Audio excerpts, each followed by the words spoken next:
Hey everyone, welcome back to my channel All About BA.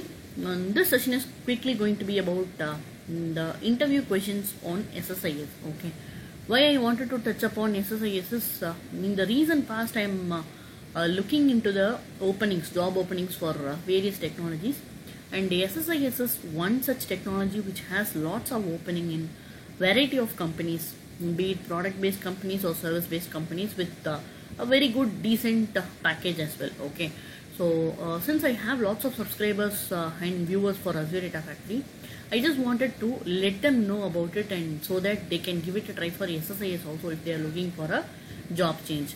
And I just wanted to list down some scenario based questions that I have come across so far, or I have heard about, right, so that it will be useful for those who are hunting jobs in SSIS technology.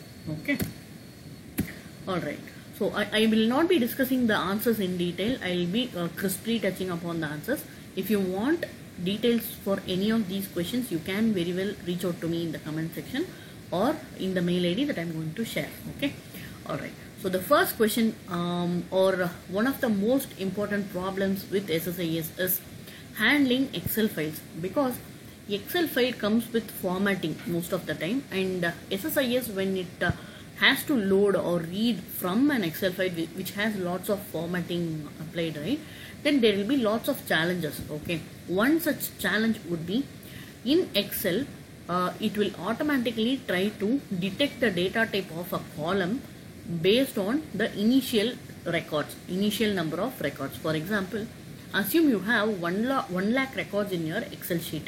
Okay, and there is a column which brings numeric as well as alphabets. Okay, it's an alphanumeric column, but in the initial few records, maybe 10 to 15 records, right, it just brings the numbers. Okay, it just brings digits, and after that it brings a varied combination of alphanumeric. Okay, so but what Excel will do is, based on the initial set of records, 8 to 10 records, right, if it sees only numbers in all of them, it will assume that the rest of the records also will be numbers. So it will detect the column to be numeric or integer column, and if it encounters any other value for an integer column, for example alphabets or any other date based values, right, it is going to throw error. Okay, so this is one issue or one problem that we encounter when we load Excel files. There are numerous other problems with Excel files. So in your interview, it might be a question about the issues that you have encountered in Excel files. Okay, alright.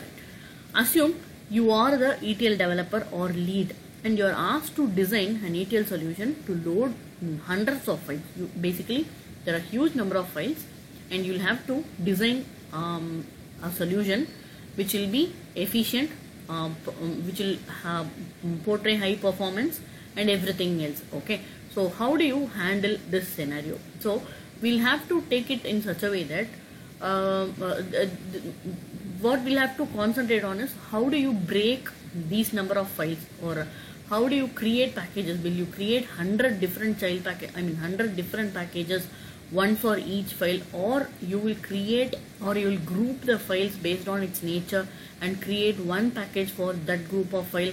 So you'll have to think about it. Okay, based on the nature of the file and based on the type of source and destination, we'll have to come up with an answer, like whether you will design individual packages or you will group it and create master-child relationship and all. Okay, this is one another question that you might encounter. And third one is, how do you log error details and communicate the same to stakeholders? With SSIS and any other ETL tool, right, errors while we do the data loads are quite common. So how do we handle it in SSIS? That is most widely used or most widely asked question. Okay, so with respect to logging error details, right, what we can do is, we can enable inbuilt logging facility in SSIS, or else what we can do is we can implement error handlers or event handlers, to be precise.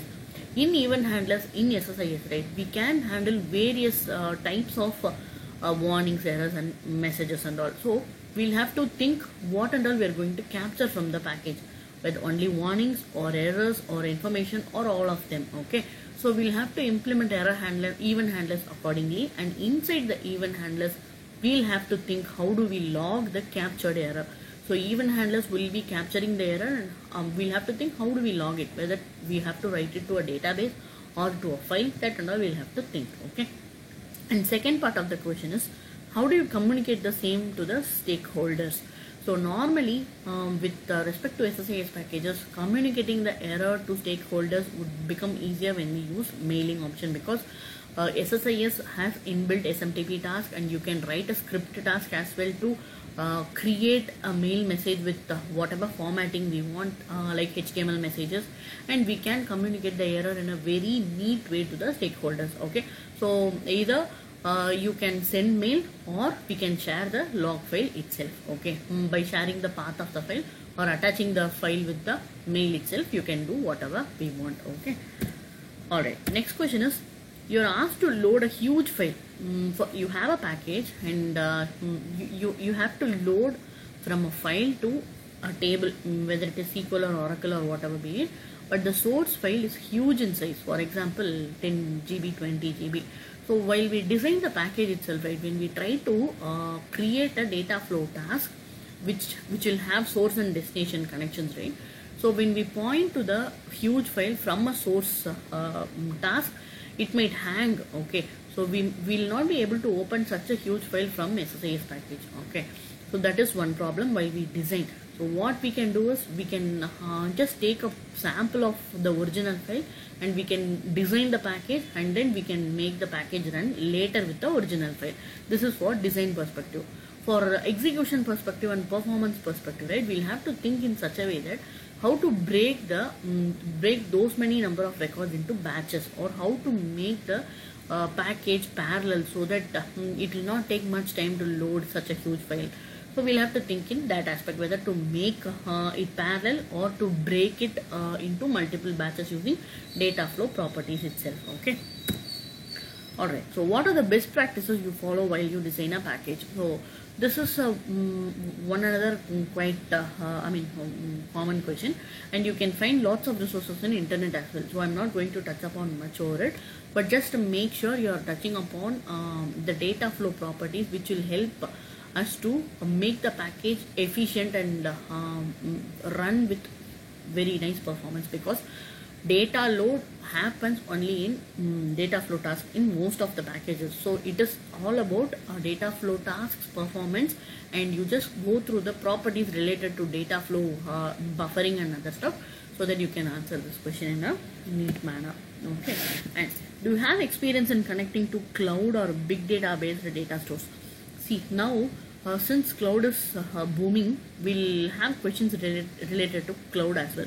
So there may be packages, or there may be instances when your package has to talk to a cloud based data store, for example Azure Data Lake or Azure Blob Storage Paths or something like that, okay. Also to Hive tables, so like that, Hadoop and cloud based data stores, if you have experience, just let them know that yes, I have done this. I have used these connectors for connecting to cloud and big data based data stores. If not, you can tell them upfront that I'm open to learn, but I haven't learned it so far, or I haven't had a chance to work in cloud based data stores or Hadoop or big data based data stores. That's up to you, okay. Alright, what are the transformations you have worked on?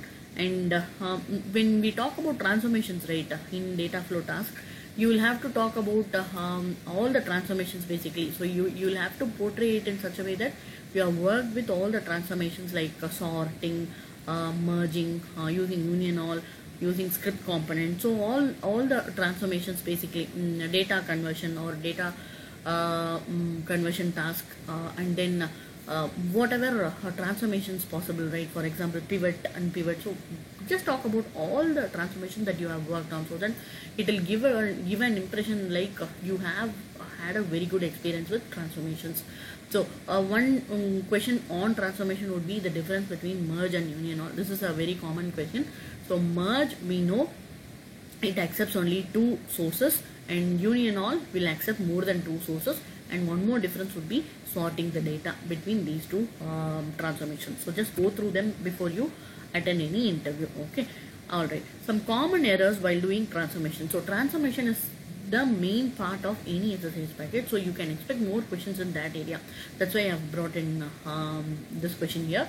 So what you can expect is, what are the common errors? This is posted in order to know your real-time experience. So only if you have worked in exercise in real time, you will you'll face lots of errors and you will be able to answer this. So I've just listed some of the common issues that we encounter in using the data flow task. Okay, one such error would be cannot convert between Unicode and non-Unicode characters. So when we try to insert an nvarchar data to a varchar column or varchar column to an nvarchar column, so you will encounter this issue. And similarly, you will have truncation issue when we are trying to load a column with 100 characters, but in the destination it is 50 characters or less than 100 characters. So truncation issues would occur in data flow. Similarly, you might be asked to tell some errors like this. Okay, so just have an idea about it. How do you insert two OLTP tables when it's being used by users? So for example, there are some users who use these OLTP tables in real time, and you are asked to load to the same tables using SSIS package. Okay, so it shouldn't be creating any consistency issue or any other performance issue. So how do you handle it? So normally when we use SSIS packages and we go for data warehousing concepts or any other type of database, right, we don't load to the directly to the OLTP tables or OLAP tables. So instead, what we'll normally do is we'll take the data from the source to a staging area, wherein we do all forms of data prepping or data cleansing activities. Okay, so after doing the cleansing and prepping activities and all, we will take the data to the OLAP tables or OLTP tables. So it's the staging area where you bring the data directly from the source to staging tables using SSIS package. From there we write some procedures or we write some code to move from staging area to the OLTP or OLAP tables. Okay, so this is all about this usage of staging area. So you might expect some questions on that. Alright, assume you create a temp table in SQL Server in SSIS package.